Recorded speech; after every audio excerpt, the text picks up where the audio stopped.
Hello बच्चों, कैसे हो आप सभी। आशा करता हूं भैया बहुत बढ़िया तरीके से अपने प्रिपरेशन को आगे बढ़ा रहे हो। मैं आप सभी का भरत सर फिर से आप सभी को स्वागत करता हूं स्कोडेमी भारत के एक न्यू वीडियो में। चलिए जुड़ जाइए मेरे साथ, भरत सर के साथ करिए भारतीय रेल का सफर।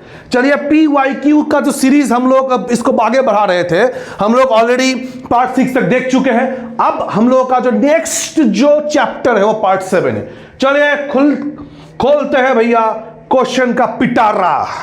आज जो क्वेश्चन का पिटारा है उसका पहला क्वेश्चन क्या है, देखिए बच्चों लोग। फिजिक्स का पहला क्वेश्चन आ गया, gas is not related to gases. इसमें से कौन सा लॉ है जो गैस से रिलेट नहीं है, गैसों से संबंधित नहीं है? Boyle's law, joules law, Avogadro's law और चार्ल्स लॉ। देखिए बच्चों लोग, देखते हैं कौन कौन इसका सही आंसर दे पाते हो। देखो बच्चों लोग, ये सब जो लॉ है इसको मैं अभी होता है ना डिटेल में यहां पे नहीं बता रहा हूं, क्योंकि ये PYQ सीरीज है। ऐसा ऐसा चीज हम लोग स्किप कर रहे हैं जो बहुत ही लेंथी मतलब एक वीडियो बना देंगे। बात समझ में आ गया। चलिए एक दो बच्चों ने सही आंसर दिया है joules law, very good. Joule का नियम, तो बच्चा लोग जूल का जो नियम है वो क्या है, गैस से रिलेटेड नहीं है। चलिए मेरे प्यारे बच्चों आगे बढ़ते हैं। नेक्स्ट जो चैप्टर है, सॉरी नेक्स्ट जो क्वेश्चन उसके ऊपर हम लोग आगे डिस्कशन को आगे बढ़ाते हैं। The official journal of the committee on space research COSPAR. बताए बच्चे लोग, कॉस्पार जो है अंतरिक्ष अनुसंधान समिति के आधिकारिक पत्रिका क्या है, यह पूछा गया है। बात समझ में आ गया। ऑफिशियल जर्नल का आसान भाषा में मतलब है भैया पत्रिका के बारे में, पेपर के बारे में बात किया जा रहा है। तो कोई बोल सकते हो कि इसका आंसर ऑप्शन देख लो, astrophysics and space, space science review, advances in space research and cosmic research. बताइए यहां पे उपस्थित जो जो बच्चे लोग अभी क्लास कर रहे हो, क्या कोई इसका आंसर दोगे? चलिए सुकांत डेका ने सही आंसर दिए, very good. Advance in space research. तो मेरे प्यारे बच्चे लोग यहां पे देखो इसका आंसर क्या होगा, एडवांस इन स्पेस रिसर्च। चलिए बच्चों क्वेश्चन का पिटारा जो है आगे बढ़ाते हैं हम लोग। नेक्स्ट क्वेश्चन क्या है हमारे सामने सब देखते हैं। चलिए बच्चों लोग, which of the following is not a renewable source of energy. बहुत ही बढ़िया है। देखो रिन्यूएबल वर्ड का मतलब क्या है, जिसको हम लोग रिन्यू कर सकते हैं। बात समझ में आ गया।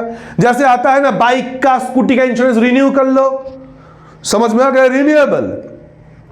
अब बताओ बच्चे लोग ऑप्शन में क्या है, सोलर है, पवन है, विंड है, ओशन वेव्स है और कोल है। रिन्यूएबल, एक होता है रिन्यूएबल और एक होता है नॉन रिन्यूएबल।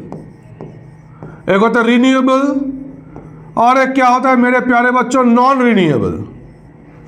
और एक क्या है बच्चों लोग, नॉन रिन्यूएबल। मतलब इसको रिन्यू नहीं कर सकते हो, ये क्या हो जाएगा मेरा, नॉन रिन्यूएबल हो जाएगा। एक बात बताओ, सोलर जो एनर्जी है भाई, बताओ सनलाइट तो सुबह उठते हो हर रोज क्या करते हो, सूर्य प्रणाम करते हो, सूर्य नमस्कार करते हो कि नहीं करते? मतलब सनलाइट हर रोज दिखता है हम लोगों को, तो रिन्यूएबल है। विंड है वो भी रिन्यूएबल है, ओशन वेव्स रिन्यूएबल है। लेकिन जो कोयला है, कोल है, बताओ बच्चे लोग एक बार, जो कोयला है, कोल है, अगर मैं इसको जला दूं एक टाइम, अगर कोयला खत्म हो जाएगा तो बताओ दोबारा मिलेगा? नहीं मिलेगा। तो इसका आंसर क्या होगा बच्चे लोग, कोल होगा। इसका आंसर क्या होगा, कोल होगा। बिल्कुल सही आंसर दिए हो मेरे प्यारे बच्चों लोग। आगे बढ़ते चलिए नेक्स्ट क्वेश्चन। नेक्स्ट क्वेश्चन इसको मैं थोड़ा सा नीचे कर देता हूं। क्वेश्चन का पढ़ो एक बार, क्वेश्चन को, क्वेश्चन पढ़ लो एक बार, पढ़ लो। देखो क्या लिखा है, फाइंड द ऑड वन, मतलब इसमें से ऑड वन को निकालना है in relation to using ATM and net banking facilities. बात समझ में आ गया। मतलब ATM और नेट बैंकिंग सुविधाओं के उपयोग से संबंधित विकल्पों में से विषम का चयन करें। आसान भाषा में भैया, जब मैं ATM और नेट बैंकिंग यूज करता हूं उसमें से ऑड कौन सा है, बताओ भैया। ऑप्शन देखो, बताओ क्या कोई बैंक वाले या फिर कोई बोलेंगे कि भैया शेयर योर ATM कार्ड, बोलेंगे? नहीं। तो ऑब्वियस ये सही है क्या नहीं है, लिखा गया don't share your ATM card. अपना एटीएम किसी के साथ सजा ना करे, बात समझ में आ गया, किसी को शेयर ना करे। तो ऑब्वियसली ये आंसर हमारा ठीक है, ऑड नहीं है। नेक्स्ट क्या होगा, do not share your pin, obviously किसी को अपना पिन पासवर्ड क्या शेयर करोगे, नहीं। नेक्स्ट क्या है, don't change your pin at regular intervals, इसमें थोड़ा डाउट है, आगे बढ़ते हैं। Don't share your login ID and password, obviously किसी को भाई हम लोग लॉगिन आईडी और पासवर्ड शेयर नहीं करना चाहिए, तो सही है, ये ऑड नहीं है, ये भी ऑड नहीं है। तो आंसर क्या हो जाएगा, ये हो जाएगा। देखो एक बार, मतलब डोंट चेंज योर पिन, भैया बोला जाता है ना कि रेगुलर इंटरवल के बाद कुछ दिन के बाद अपना पिन को बदले, चेंज करे, बात समझ में आ गया। चलिए बच्चों लोग नेक्स्ट क्वेश्चन की तरफ बढ़ते हैं हम लोग। बताओ, the instrument use to examine a person's digestive tract, digestion system लोग पढ़ चुके हैं, बात समझ में आ गया, इज कॉल्ड, मतलब जो हमारा डाइजेस्टिव ट्रैक्ट है, बात समझ में आ गया क्या बोला मैंने, जो डाइजेस्टिव ट्रैक्ट है उसके एग्जामिन करने के लिए जो हमारा इंस्ट्रूमेंट, उसका नाम क्या है, क्वेश्चन में पूछा गया है, बात समझ में आ गया। तो बताओ क्या है बच्चों लोग, क्या वो ऑलियोस्कोप है, माइक्रोस्कोप है, एंडोस्कोप है या फिर रेडियोस्कोप है, बताइए बताइए, कौन इसका आंसर दे पाएगा। वाह, श्रद्धा ने सही आंसर दिए, एंडोस्कोप, वेरी गुड। चलिए बच्चों लोग आगे बढ़ते हैं, नेक्स्ट क्वेश्चन की तरफ बढ़ते हैं। क्वेश्चन कहां है, अच्छा यहां पे है। चलिए बच्चों लोग नेक्स्ट, ये भी कहीं ना कहीं विज्ञान का क्वेश्चन है। तो देखिए विज्ञान से क्वेश्चन बहुत आ रहा है एग्जाम में, देखिए प्रीवियस ईयर में विज्ञान से क्वेश्चन आया है, स्पेस से क्वेश्चन आया है, सैटेलाइट से क्वेश्चन आया है, तो ये सब हमको आइडिया मिलता है कि कहां कहां से क्वेश्चन आने का पॉसिबिलिटी बहुत ज्यादा हो जाता है। ठीक है चलो चलिए आगे बढ़ते। Next, object float on water, object जो होता है पानी के ऊपर फ्लोट करता है, किस चीज के ऊपर बेस करके, ही क्वेश्चन है। Newton third law of motion, Hooke's law, Faraday's law या फिर आर्किमिडीज प्रिंसिपल। बच्चे लोग बचपन से पढ़ते आ रहे हो, क्या बोलूं मैं, ये मेरे प्यारे बच्चों बचपन से पढ़ते आ रहे हो। क्या है, आर्किमिडीज प्रिंसिपल। क्या है बच्चे लोग, आर्किमिडीज प्रिंसिपल, बात समझ में आ गया, सही आंसर दिया, Archimedes principal.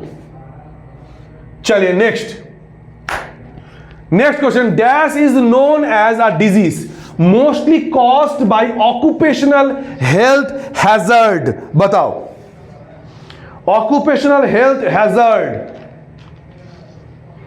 Occupational health hazard बताओ।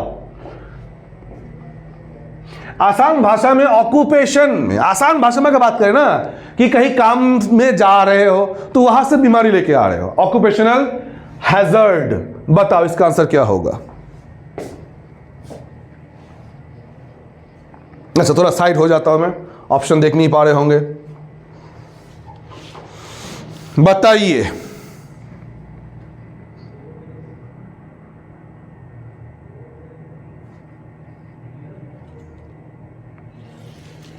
वेरी गुड भाई लोग, ये है वर्क प्लेस में जहां पे सिलिका जो होता है ना, सिलिका अगर हम लोग बात करेंगे, एक लंग्स डिजीज है, लंग फेफड़ा जो होता है ना, ये लंग डिजीज है। कैसे होता है डिजीज बताओ, आधा आंसर बोल ही दिया मैंने। सिलिका को अगर इनहेल करते हैं हम लोग बहुत टाइम तक, अगर सिलिका को इनहेल करते हैं ना, वर्क प्लेस में अलग अलग जगह पे होता ही है, तो ये बहुत एक फैटल लंग डिजीज में कन्वर्ट हो सकता है, बात समझ में आ गया।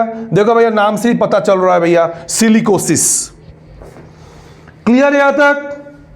चलिए बच्चों लोग वेरी गुड, नेक्स्ट क्वेश्चन की तरफ मूव करते हैं हम लोग। The speed of the light in vacuum is estimated at, समझ में आ गया बच्चे लोग, वैक्यूम में क्या है बताओ इसका आंसर, मीटर पर सेकेंड में, ऑब्वियसली हाँ मीटर पर सेकेंड में आंसर देना है, मीटर पर सेकेंड में आंसर देना है, बताइए इसका आंसर क्या होगा, एनीवन। अच्छा भाई जिनको इसका आंसर नहीं पता, इतना तो याद कर ले, एक चुटकी बजाओ, बजाओ चुटकी।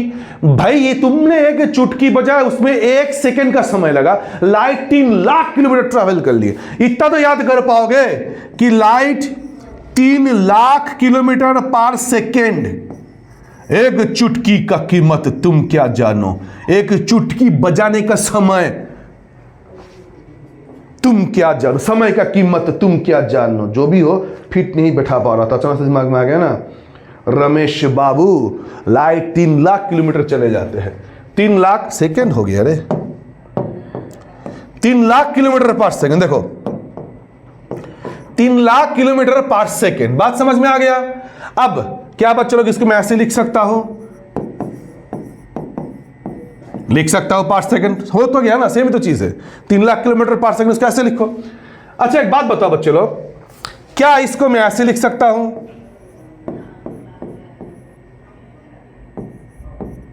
लिख सकता हूं, ओहो यहां पे किमी होगा,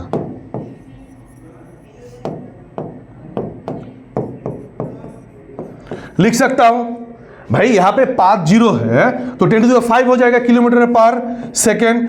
देखो बच्चों लोग, और ये तो बच्चा को पता है ना, 1000 मीटर इक्वल टू 1 किलोमीटर, मतलब अगर किलोमीटर को मीटर में कन्वर्ट करोगे तो 1000 से मल्टीप्लाई करना पड़ेगा।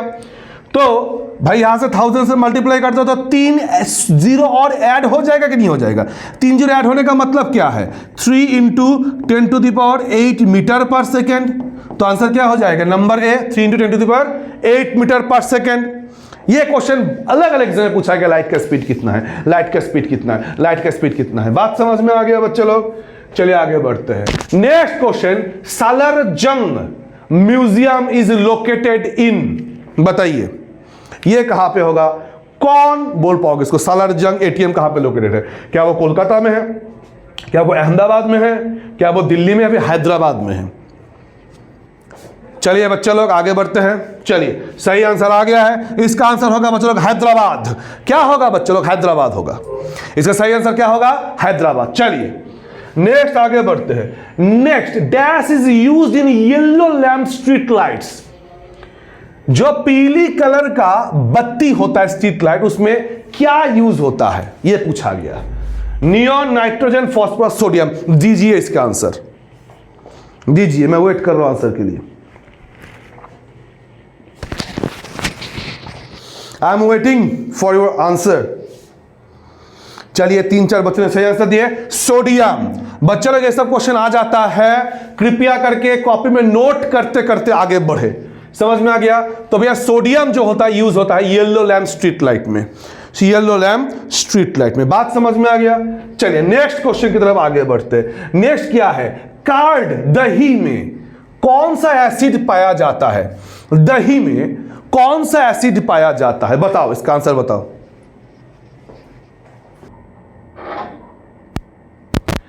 चलिए बच्चों लोग, तो ये क्वेश्चन का आंसर बताइए कि भाई 30 नंबर क्वेश्चन, ठीक है।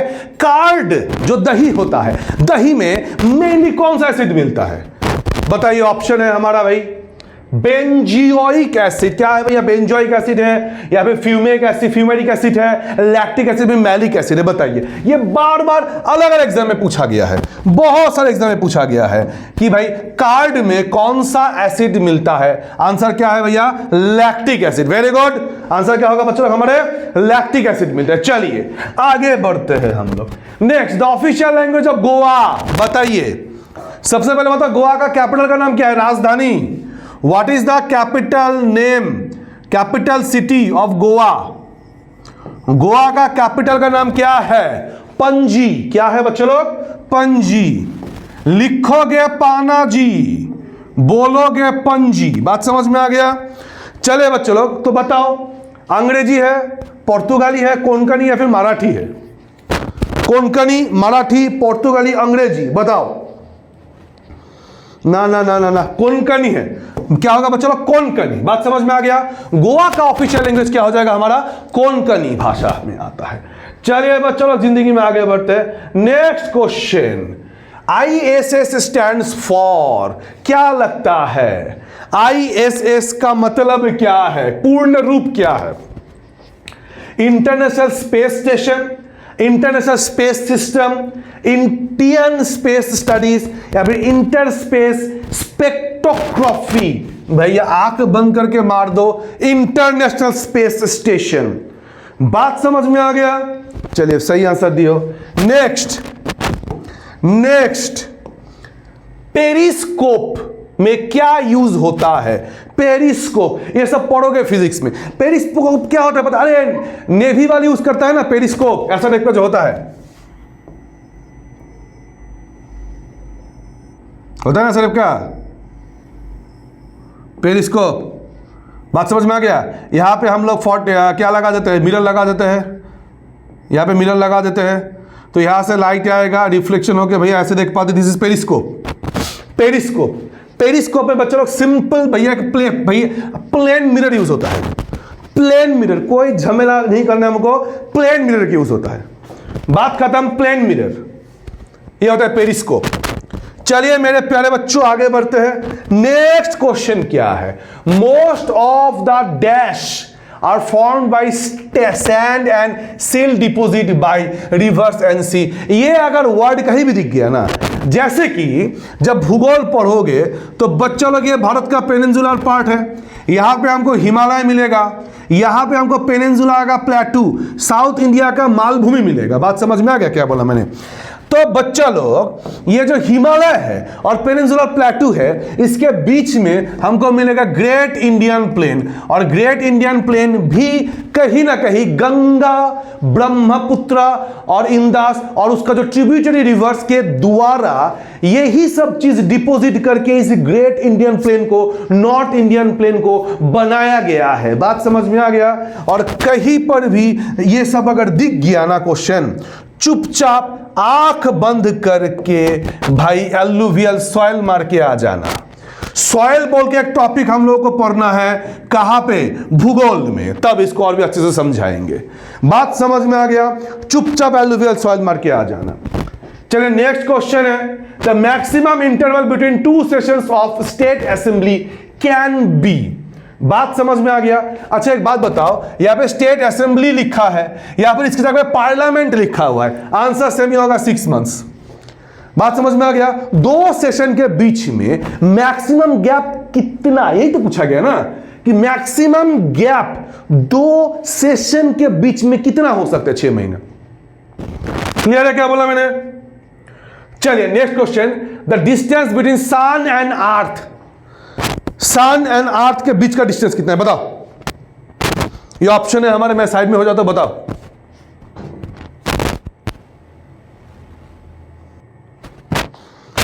देखो बच्चों लोग, भाई आसान भाषा में कोई कोई भैया आंसर ये दे रहे हो, ठीक है, जिनका आंसर ये है वो सही है। कैसे सही? देखो बच्चों लोग, आसान भाषा में अगर हम बात करें ना, आसान भाषा में 150 मिलियन किलोमीटर, मिलियन किलोमीटर ये नॉर्मली लिखा रहता है किसी बुक में। बात को समझो, किलोमीटर। बात समझ में आ गया?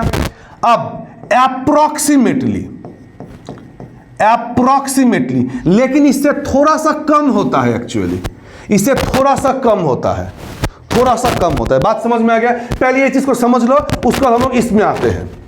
अब देखो 1 मिलियन इक्वल टू कितना बात है मैंने? 10 लाख, 10 लाख। बात समझ में आ गया? मतलब 150 इंटू 100,000,000, यही तो हो गया। अब 15 1 2 3 4 5 6 7, तो टोटल हो गया 15 करोड़ किलोमीटर। बात समझ में आ गया?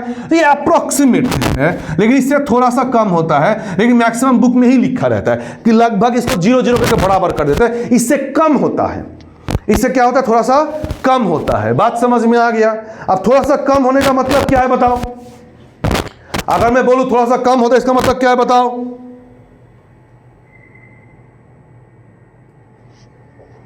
बात समझ में आ गया?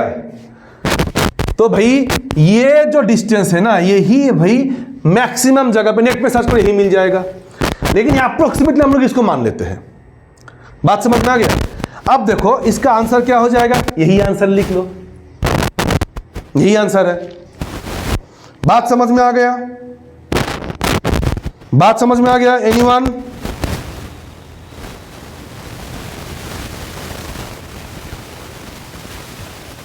ऐसे लिख लो 149.6 मिलियन किलोमीटर, मिलियन किलोमीटर। बात समझ में आ गया? देखो मैंने अभी 7 गिना था ना, 1 2 3 4 5 6 7, यही तो है ना,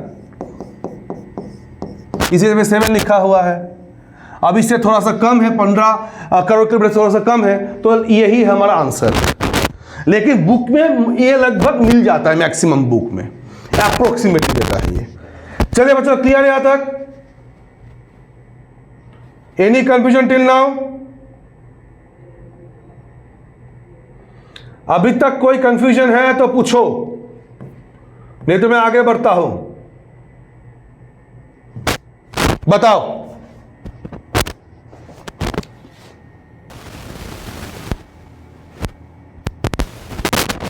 कोई कंफ्यूजन नहीं है? चलिए, शायद कोई क्वेश्चन छूट रहा है। ये क्वेश्चन छूट गया, इसीलिए डायरेक्ट इसमें आके तो ये ब्लैंक पेज दिख गया था बीच में। चलिए बच्चे, इसका आंसर देने का प्रयास करो कि which Indian freedom fighter unfurled the flag known as Saptarishi in Germany 1907? बात समझ में आ गया? जर्मनी, बताओ इसका आंसर। स्टुअर्टगर्ट जर्मनी में 1907 में कौन थे सबसे पहले, क्या किए थे, ये फ्लैग को होस्ट किए थे? इसका आंसर बताओ मुझे। बहुत इंपॉर्टेंट क्वेश्चन है, बार बार पूछा गया क्वेश्चन है। बात समझ में आ गया? चलिए, इसका आंसर क्या होगा भाई? वेरी गुड मैडम कामा, वेरी गुड, विकाजी कामा, मैडम विकाजी कामा। ये बार बार पूछा गया क्वेश्चन है। अब फ्लैग के बारे में 2-4 चीज हम लोग लिख लेते हैं बच्चे लोग। फ्लैग के बारे में अगर पूछा जाए फ्लैग के बारे में, लिख लो, नोट कर लो फ्लैग के बारे में 2-4 चीज। पहली बार फर्स्ट टाइम भारत में फ्लैग कब होस्ट किया गया था? और ये क्वेश्चन जो लिख पा रहा हूं, ये भी एनटीपीसी से पूछा गया क्वेश्चन है। बात समझ में आ गया? 7 अगस्त 1906 में बच्चों कोलकाता में पहली बार एक फ्लैग को होस्ट किया गया था। बात समझ में आ गया? लिख लो, पारसी बागान। कहां पे? पारसी बागान। लिख लो बच्चों लोग, पारसी बागान। पूछा गया क्वेश्चन है, अभी इग्नोर मत करो। पारसी बागान ये कोलकाता में है। कोलकाता के पारसी बागान स्क्वायर में क्या हुआ था? पहली बार एक फ्लैग होस्ट किया गया था। बात समझ में आ गया? उसके बाद अगर देखेंगे 1907 में क्या हुआ था? मैडम भिकाजी कामा ने जर्मनी में क्या किए थे? फ्लैग को होस्ट किए। बात समझ में आ गया यहां तक? और उसके बाद देखेंगे बच्चों लोग, कुछ हमारे देश में 1917 में एक बार होस्ट किया जाएगा। 1917 में एक बार होस्ट किया जाएगा। कौन किए थे? एनी बेसांत एंड बाल गंगाधर तिलक। बात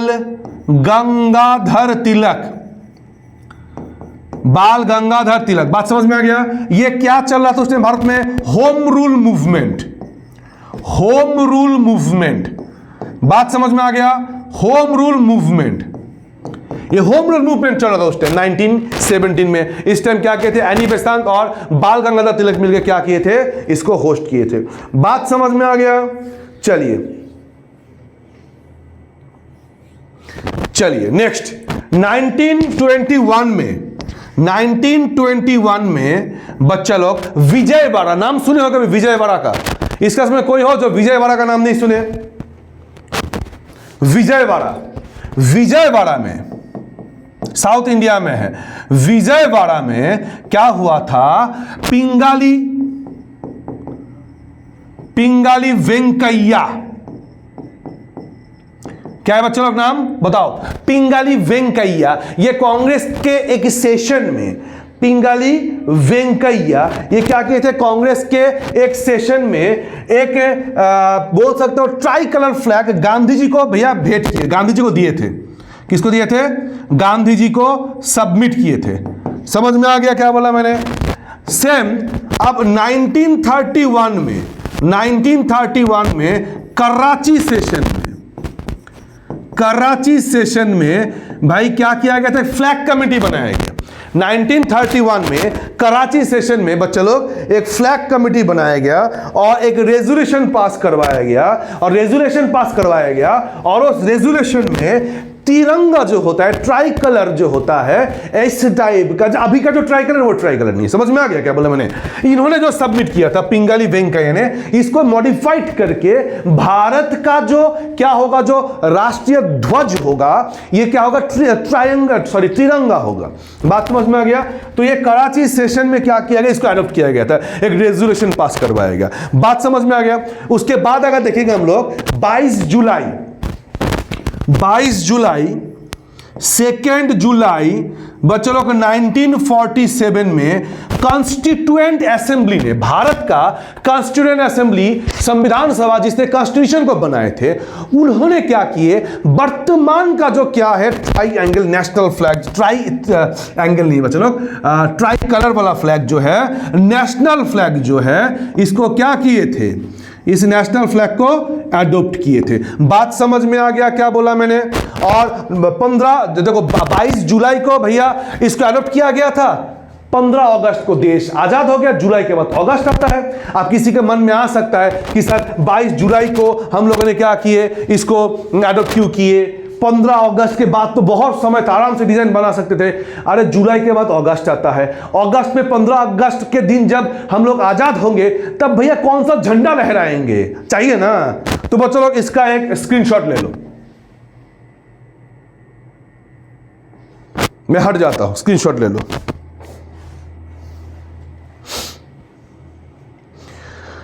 ठीक है बच्चों लोग, चलो बच्चों लोग, तो ये सेशन को हम लोग यहां पर ही खत्म करते हैं। अब नेक्स्ट डे हम लोग मिलेंगे फिर से पार्ट 8 के साथ। तब तक के लिए thank you, tata, bye bye, good night, प्रणाम, जय हिंद। लेकिन भूलना मत, गर्दा उड़ा देंगे। चलिए, थैंक यू, टाटा।